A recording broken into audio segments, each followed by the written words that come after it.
ខ្ញុំធ្លាប់បានយល់ក្រុងបាត់ដំបងព្រោះនៅសង្សារគ្មានក្តីសៅមក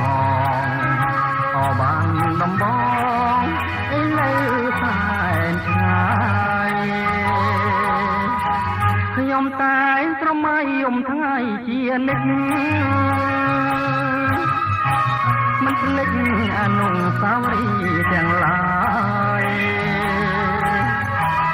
បន្លែងធ្លាប់លេងប្រឡែងពីកាយជាង10ឆ្នាំផ្លាយអូនពេញក្រមុំអនុស្សា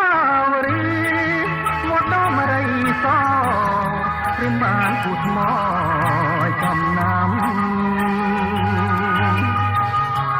អូននឹងបងដល់ពេញវ័យធំសូមពុកម៉ែសំគុំជាគូក្រងឥឡូវបើវាយបងចាំតែឈ្មោះតែរួមសំរងព្រលឹងមានបងតើត្រង់យ៉ាងណាដែរទៅនួនល្អអបានដំបងគូក្រងខ្ញុំនៅឯណា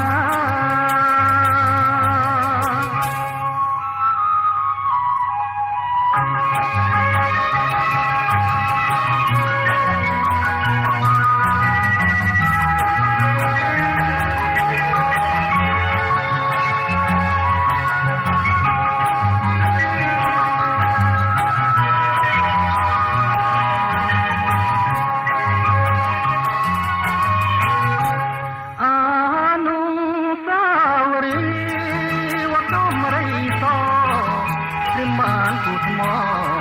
ចំណាំថាអូ